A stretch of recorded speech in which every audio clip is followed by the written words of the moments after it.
Myanmar की ये जो रियासत है, कैरन स्टेट इसका नाम है।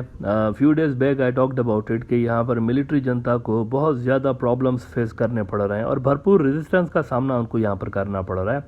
कैरन नेशनल यूनियन नाम का एक ग्रुप है जो कि साइनो तिब्बतियन नस्ल का एक कौम है वहाँ पर, और ये जो है इस स्टेट को अलग मुल्क बनाना चाहती है। ये लड़ रहे हैं मिलिट्री जनता वालों के साथ। अब रिसेंटली पिछले कुछ महीने में हो ये रहा है कि वहाँ पर मिलिट्री कूप के बाद डेमोक्रेटिक फोर्सेस ने भी जो अपना अलग ग्रुप बनाया हुआ है नेशनल यूनिटी गवर्नमेंट नाम का, जिसके लिए मैं कहता हूँ कि CIA की बैकिंग उनको हासिल है, इन्होंने भी वहाँ पर मुल्क में जो मुख्तलिफ किस्म के सेपरेटिस्ट ऑर्गेनाइजेशन हैं इनके साथ मिल के एक ज्वाइंट मिलिट्री फ्रंट बनाने की अटैम्प्ट करते हुए ये नज़र आते हैं। नेशनल यूनिटी गवर्नमेंट वाले मिलिट्री जनता को ओवरथ्रो करने के लिए ये सबको मिला रहे हैं अपने साथ। तो कैरन स्टेट में भी नेशनल यूनिटी गवर्नमेंट वाले मिल गए हैं कैरन नेशनल यूनियन वाली जो ग्रुप है उसके साथ। अब चंद रोज़ पहले आई टोल्ड यू कि वहाँ पर मायावाड़ी डिस्ट्रिक्ट है, वहाँ पर मिलिट्री जनता की पूरी बटालियन ने चंद रोज़ पहले सरेंडर कर दिया था क्योंकि वो डीमोरलाइज हो गए थे। उनकी मिलिट्री जनता के सोल्जर्स डीमोरलाइज थे, उनके बहुत सारे लोग मारे गए हैं इस स्टेट में सेपरेटिस्ट से लड़ते लड़ते। वैसे मिलिट्री कूप से पहले भी सेपरेटिस्ट यहाँ इस स्टेट में बड़े पावरफुल हुआ करते थे, नोगो एरियाज बहुत सारे यहाँ पर बने हुए थे। अब तो फिर कई गुना ज़्यादा इनकी ताकत ग्रुप्स की बढ़ गई है ना, उनके साथ और भी मर्ज हो गए हैं ग्रुप्स। ऐसे में पिछले 3-4 रोज़ के अंदर एक बहुत बड़ी डेवलपमेंट ये हुई है कि मिलिट्री जनता ने वहाँ एक बहुत बड़ा टाउन अपना लूज़ कर दिया है। एक और टाउन उन्होंने लूज़ कर दिया, और सिर्फ टाउन ही लूज़ नहीं किया, उस टाउन के अंदर एक बहुत बड़ी उनकी मिलिट्री बेस थी, उसके ऊपर सेपरेटिस्ट ने कब्जा कर लिया है और उसमें जितना भी वेपन्स और असला था वो भी उन्होंने ले लिया है। म्यांमार नाउ वहाँ का एक बड़ा अखबार है, उन्होंने खबर लगाई है कि Karen resistance alliance overruns Myanmar army base, urban guerrilla forces strikes Yangon junta targets. अब ज़रा इस एंटी मिलिट्री जनता ग्रुप का आप ज़रा कॉन्फिडेंस लेवल चेक करें। इनका एक स्पोक्स पर्सन है जिसका वैसे बड़ा म्यूजिकल किस्म का नाम है, मैंने इनका नाम मुझे बड़ा अच्छा लगा, इसका नाम है पुडू सातानी।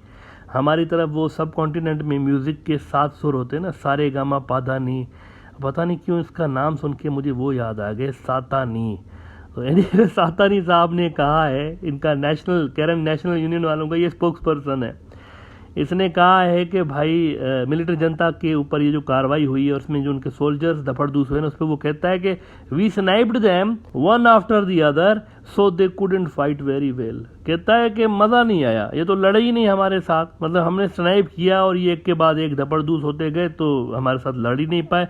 और फिर मिलिट्री बेस पे कब्जा करने के बाद उन्होंने ये फ़ोटो रिलीज़ की है जिसमें इस ग्रुप के फाइटर्स जो हैं वो विक्ट्री का निशान बना रहे हैं और खुशी खुशी नज़र आते हैं, और सामने इनके मिलिट्री जनता से छीना हुआ बड़ी तादाद में असला आपको नज़र आता है ना। इस तस्वीर को देख के 2-3 बातें ज़ाहिर हो रही हैं। एक तो ये कि ये कह रहे हैं ना हमारे पास स्नाइपर्स भी हैं, जो कि बड़ी बात है। वैसे स्नाइपर्स का होना, कोई स्नाइपर जो होता है कोई आम फौजी नहीं होता, स्नाइपर्स जो होते हैं वो एक ख़ास किस्म के फ़ौजी होते हैं, इनका निशाना बहुत तेज़ होता है, कई मील दूर से भी स्ट्राइक कर सकते हैं। तो ये बड़ी बात है अगर वो कह रहे हैं हमारे पास स्नाइपर्स हैं, होंगे, अगर ये कह रहे हैं तो होंगे। लेकिन अपेरेंटली अगर आप देखें ना पिक्चर में, तो इनके पास एक्स्ट्रा ऑर्डनरी लेवल के रिसोर्सेज नज़र नहीं आ रहे। वेपन्स जो हैं वो वही हैं जो कि ऑर्डनरी किस्म के हैं, बल्कि इसमें तो कुछ गुरिल्ला फाइटर्स उनके वो हैं जिन्होंने चप्पलें पहनी हुई हैं, if you can see in this picture. तो ये तस्वीर कल म्यांमार नाउ में पब्लिश हुई है और उसको देख कर जो है ना अंदाज़ा हो रहा है कि इनके पास बहुत ज़्यादा एक्स्ट्रा ऑर्डनरी लेवल के सपोर्ट नहीं है, रिसोर्सेज नहीं है।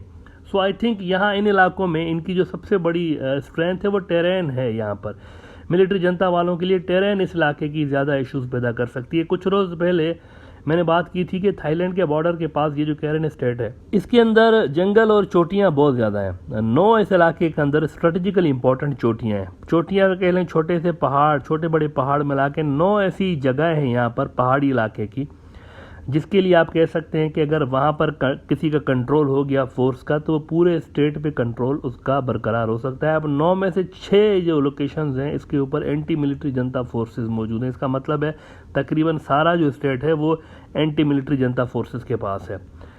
This is the problem for military जनता। अब देखें, नेशनल यूनिटी गवर्नमेंट वालों का ट्रेडिशनली कोई गहरा लिंक नहीं रहा इनके साथ, सेपरेटिस्ट के साथ, लेकिन अब मिलिट्री जनता चूँकि सबका कॉमन थ्रेट है सारे ग्रुप्स का, तो इनके खिलाफ ये कई तरह के ग्रुप्स जो है ना वो अलाइंसेस बना रहे हैं। लेकिन अगर मिलिट्री जनता फ़र्ज़ करें, एक हाइपोथेटिकल सिनारियो पे थ्रेट एनालिसिस करते हैं, फ़र्ज़ करेंगे मिलिट्री जनता डाउन हो गए, उनकी गवर्नमेंट गिर गई और कुछ और हो गया, अगर ये मिलिट्री जनता गिर जाए ना, तो मेरे ख्याल से म्यांमार डिसइंटीग्रेट हो सकता है कई रियासतों के अंदर। इट इज़ क्वाइट पॉसिबल, ये मुमकिन है कि मिलिट्री जनता की जाते ही वहाँ पर मुख्तलिफ किस्म के मुल्क नमूदार हो जाएं। अब उसको कोई मानेगा या नहीं मानेगा, दैट्स अ सेपरेट थिंग। कोई दुनिया उसको रिकग्निशन देगी नहीं देगी, दैट आई डोंट नो।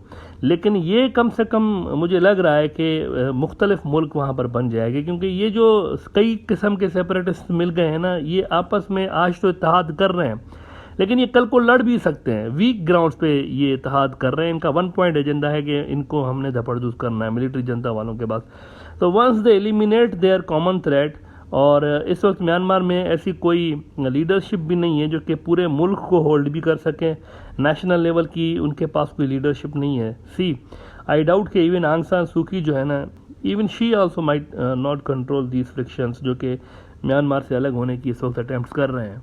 ये सारी कोशिशें करेंगे, ये जो सारे ग्रुप्स हैं ना, म्यांमार की मिलिट्री जनता के डाउन होने के बाद ये कोशिश करेंगे इन इलाकों में अपने अपने मुल्क बनाने के लिए, जिनके लिए ये लड़ भी रहे हैं। ये it's a bad news for Hindutva goons also, जो कि इंडिया के अंदर हैं, जो म्यांमार को अखंड भारत में लाने की बात करते रहते हैं ना, उनको देखना चाहिए कि this is how the ground reality is. वहाँ पर ये हो रहा है, मुख्तलिफ किस्म के जो ग्रुप्स हैं, इथनिक और लिंग्विस्टिक ग्रुप्स हैं, वो अपना अपना मुल्क बनाने की कोशिश कर रहे हैं, और आप बात कर रहे हैं कि मर्ज करेंगे। इनको तो ये नहीं हो सकता। आई थिंक अभी के लिए ये सारे ग्रुप्स कोऑर्डिनेट कर रहे हैं, सारा कुछ हो रहा है to increase their operational capabilities, लेकिन फिर लॉन्ग रन में शायद ये अलाइंसेस ना चल सकें। मिलिट्री जनता की डाउन होते ही ये ना चल सकें। इंडियन नॉर्थ ईस्ट में भी कुछ इसी तरह की ग्राउंड रियलिटीज़ हैं, उधर भी ऐसे ही है। बहुत सारे जो छोटे छोटे सेपरेटिस्ट ग्रुप्स हैं, छोटे छोटे ट्राइब्स के भी सेपरेटिस्ट ग्रुप्स बने हुए हैं, ये अपने अपने मुल्क बनाना चाहते हैं। लेकिन फ़र्क ये है कि इंडियन आर्मी की कैपेबिलिटीज़ नो डाउट म्यांमार की मिलिट्री जनता से तो बहुत ही ज़्यादा है। एक तो ये एक फैक्टर है कि फोर्स वहाँ स्ट्रांग है, लेकिन वो क्रश फिर भी नहीं कर पा रहे गुरिल्ला फोर्सेस को। इंडियन फोर्सेस जो है ना, वो नहीं क्रश कर पा रही, वो मौजूद हैं अपनी जगह पे। तो मिलिट्री जनता के रिमूव होने से आई थिंक सवाए बर्मा के वो इलाके जहाँ पर वो जो बर्मी नस्ल के लोग हैं, प्रो डेमोक्रेसी जो लोग हैं ना, इनके अलावा बाकी के जो दीगर इलाके हैं वो मज़ीद डिस्टेबलाइज हो जाएंगे, दिस इज़ फॉर श्योर। और बांग्लादेश के पास भी जो रखाइन स्टेट है, जहाँ पर अराकान आर्मी का ग्रुप सबसे तगड़ा है। अच्छा, रखाइन स्टेट में सारे लोगों को अराकान आर्मी का पता है, लेकिन इसके अलावा 3-4 ऐसे ग्रुप्स हैं जो कि पावरफुल है वहाँ पे। ऐसा नहीं है कि सिर्फ अराकान आर्मी वहाँ पे लड़ती है, 3-4 ग्रुप्स ऐसे हैं। 2 तो इस वक्त ग्रुप जो है ना, जिनके साथ ये जो रिसेंट लड़ाइयाँ चल रही हैं, ये एक ग्रुप के साथ नहीं चल रही, इनकी मिलिट्री जनता की 2 ग्रुप्स के साथ चल रही है। तो रखाइन स्टेट के अंदर भी डिस्टेबलाइजेशन ज़्यादा होगी। अगर मिलिट्री जनता गिर गई ना, ज़्यादा डिस्टेबलाइज हो जाएगा, which might create security challenges for Bangladesh also.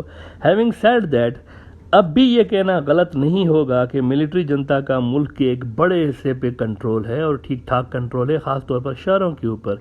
ये छोटे छोटे टाउन्स तो वो लूज़ कर रहे हैं, और कुछ स्टेट्स में जैसे कैरन स्टेट है उसमें वो कमज़ोर पड़ रहे हैं, लेकिन मजमूई तौर पर मुल्क उनके पास है, मजमूई तौर पर उनके पास है मुल्क। और ये देखना इंटरेस्टिंग होगा कि ये सारे जो ग्रुप्स हैं, अब जैसा ये वाला जो ग्रुप है जो कि आजकल इनके लिए सरदर्द बना हुआ है, इनसे ये कैसे निमटते हैं। That will be interesting to see. इनके ऊपर एक डेडलाइन भी है अगले साल की, इन्होंने इलेक्शन करवाना है अगले साल 2023 में। मिलिट्री जनता वालों ने इलेक्शन करवाना है, मेरे हिसाब से अगले साल के एंड में करा सकते हैं। इस वक्त जो सूरत हाल है ना, जिस लेवल की उनको रेजिस्टेंस फेस करनी पड़ रही है, मेरा नहीं ख्याल कि कैरन स्टेट जैसी जो रियासतें हैं वहाँ पर इलेक्शन हो सकता है इन हालात में। मेरे हिसाब से इनको क्लीन करने में और ये सारी चीज़ें करने में, अगर ये फुल स्पीड पे भी जाते हैं तो अगले साल तक, तो एंड तक, अगले साल के एंड में ही कहीं जाके होगा। अगर ये अगले साल कराने का सोच भी रहे हैं तो अमेरिका ने पहले से ही कह दिया है कि हम नहीं मानेंगे उन इलेक्शंस को, और यूरोपियंस को भी उन्होंने कहा है अपने इत्तेहादियों को कि आप भी नहीं मानिएगा, ये फ्रॉड इलेक्शंस होंगे और ये सारा कुछ होगा। लेकिन अगर वो करवाते हैं तो कम से कम जो प्रो चाइना ग्रुप्स हैं वो, इनको एक जवाब मिल जाएगा इनकी गवर्नमेंट को एक्सेप्ट करने के लिए।